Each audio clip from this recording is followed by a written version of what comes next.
This vintage black kimono came in a large bundle advertised as silk. It was dirty, stained, and frankly pretty smelly.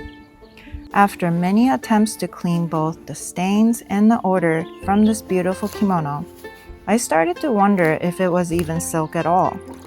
I put this fabric through a lot, including multiple detergents, cleaners, and washing and drying cycles.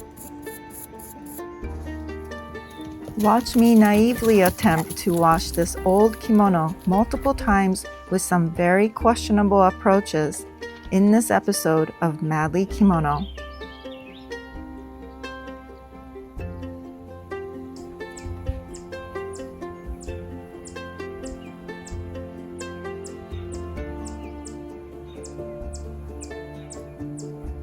A quick disclaimer, I'm learning to work with these materials myself, so this video is simply meant to share my experiments. I'd hate for your beautiful kimono to be damaged because you tried the same product or techniques I did. If you enjoy this type of content, you know what to do. Subscribe, like, share, and leave a comment. I love hearing from you.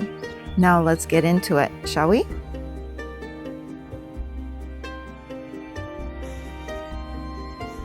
I found this kimono to have really unique patterning. There are spider web-like designs alongside flowers, cross-patch shapes, ripples, and patchwork motifs. I think it would be a wonderful candidate for an upcycled pair of pants.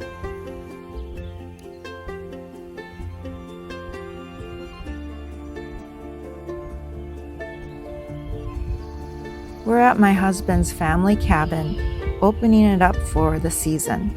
We never quite know what condition we'll find it in after a long winter. This past winter was particularly severe, and that meant more animals found their way into the 100-plus-year-old log cabin. No matter what we do to keep them out, they always find a way. After a couple of days of steady cleaning, we can finally take a breath.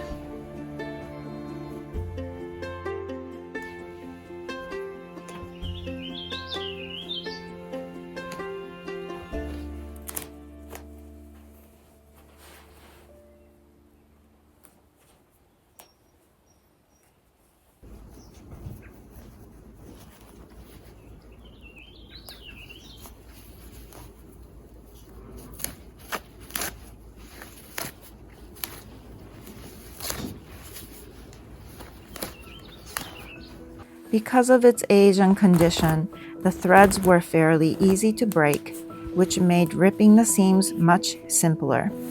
A few areas, like around the eri, had multiple fabric layers and took a bit more time.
I left the delicate fabric detergent I normally use for kimono at home, but I did bring some Castile soap, which I've used before on silk kimono. So let's try that again. I'm also going to finish with a little mild hair conditioner at the end of the wash.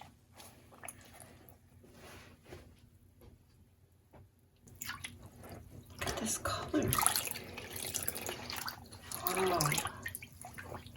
It does have slight smell. I'm hoping I can get rid of after I wash this and hang it. I think I'm gonna have to use the sun to disinfect as well. Wow, that's really crazy. Wow, it's even safe for me to have my hands in here. Whoa, look at this color. Okay, this is after 3 times I rinsed it, and it's still bleeding like crazy. So that is pretty much the black dye that's turning this color, I think. And it still has really bad mothball smell. So I thought I was just going to be dealing with taking out that dark brown stains, but it's not what this turned out to be.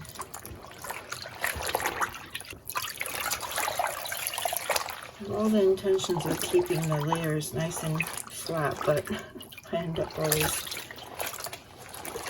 making a mess of it.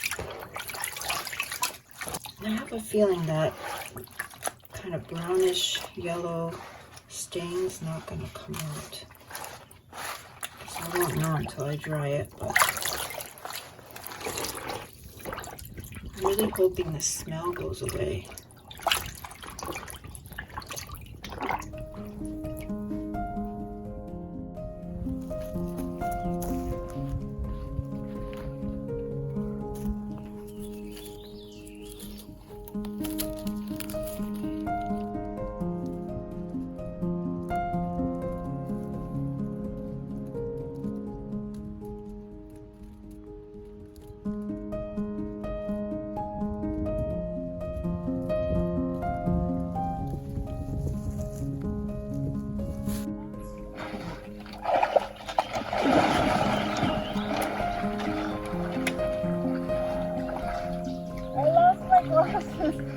What?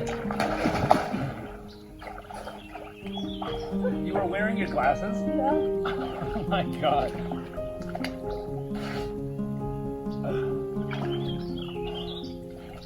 Did you find them?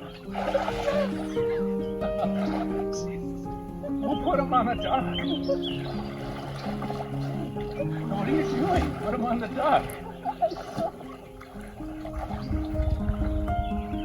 I can't believe I found it. Lucky you. I know.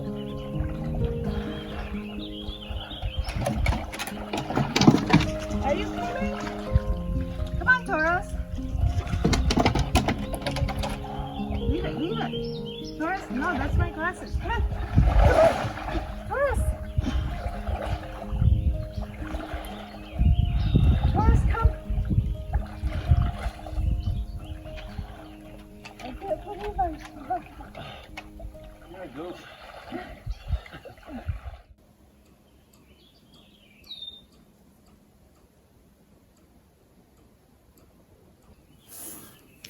The stains did not come out that well with this method, so I'm going to try something different and see if I can get this. You can see it in this one a little bit more. There's like a brownish tint there, and this whole area is a little bit brown. You kind of see it right there. So it's supposed to be like this kind of gray, and you can see that it has a tint of brown in it. So I have some washing to do again, but the use of hair conditioner worked out really well. It came out very soft and not so papery, and I don't know, it just feels a lot better.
I found an old bottle of upholstery cleaner in my basement, and it says I can use it on washable fabric.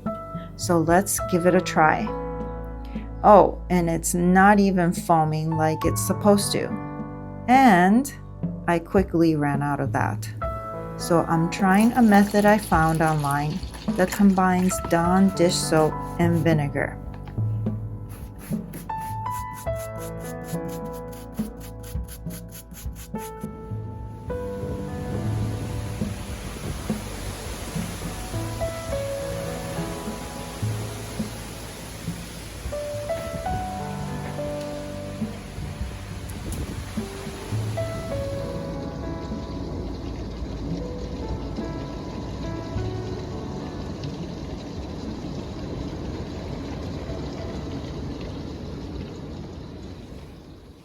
Okay, I just got this out of the dryer,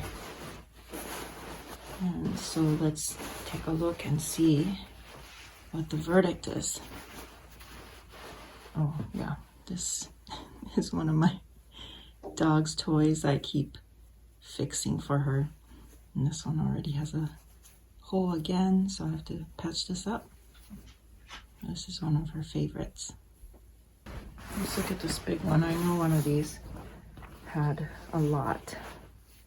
There's a little bit right here still, and this is on the reverse side, so let's see on this side, and it's on the darker part, so I feel like that's not that big of a deal unless you're really looking at it. And I ran out of that upholstery cleaner, and it was on one of these larger pieces, so I'm wondering if this is the one that didn't get that, and it just tried to clean it with Dawn and vinegar. That obviously worked on other ones pretty well. Okay, I'm starting to really wonder if this is even silk, because I mean, I put through so much detergent and really heavy duty wash, and it's still kind of okay. So if this is silk, then it should just burn and be like ashes. So, and if it's poly, it'll melt and make like a ball, and it'll stink really bad. So let's give this a try. It's burning, it's not melting. Yeah, see, it's just like ashes. So I think it is silk, and that's really surprising to me.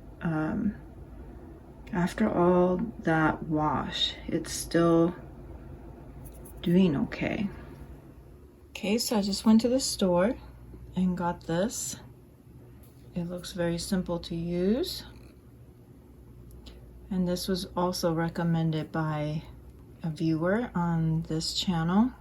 a while ago, and she recommended trying this for stains that are very tough to get out. So let's try it on a sample piece, or the smaller piece. And you know, I have gotten quite a bit out already, but you can still see here and here. And there's another spot on the other end of this 80 section. So let's try it.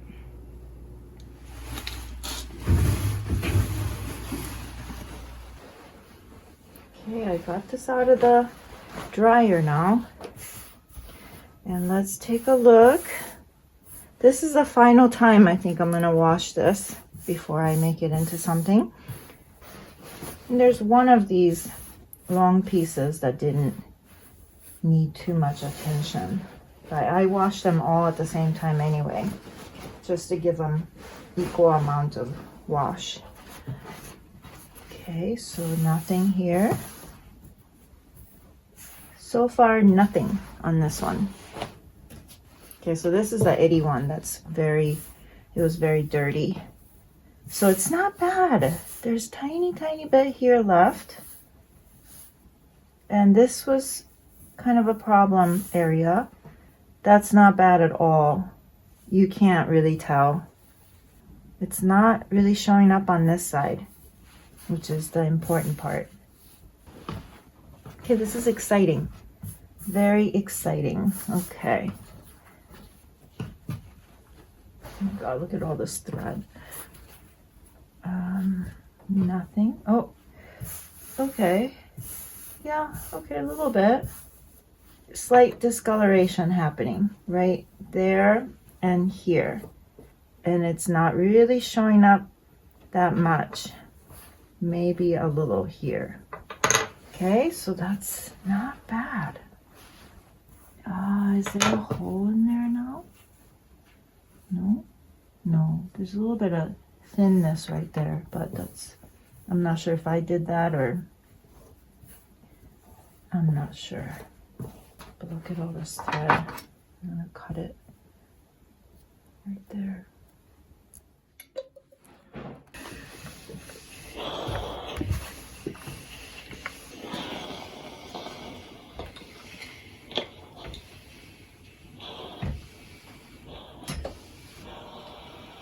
It's stretching pretty nicely. But these tiny little threads are still here, so we'll have to take these out. Or do I?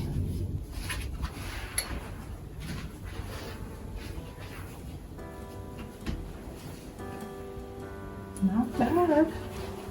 Not bad at all. Now there's a bit of a wave happening depending on the pattern of this fabric. These recurring small rips along the edges of the tamono are most likely traces of Shinshi, the bamboo stretching sticks used during the traditional Arai-Hari process. Since they fall entirely within the seam allowance, they won't appear in the finished pieces at all. I found some wonderful videos on the professional Arai-Hari process, and I'll link those in the description below.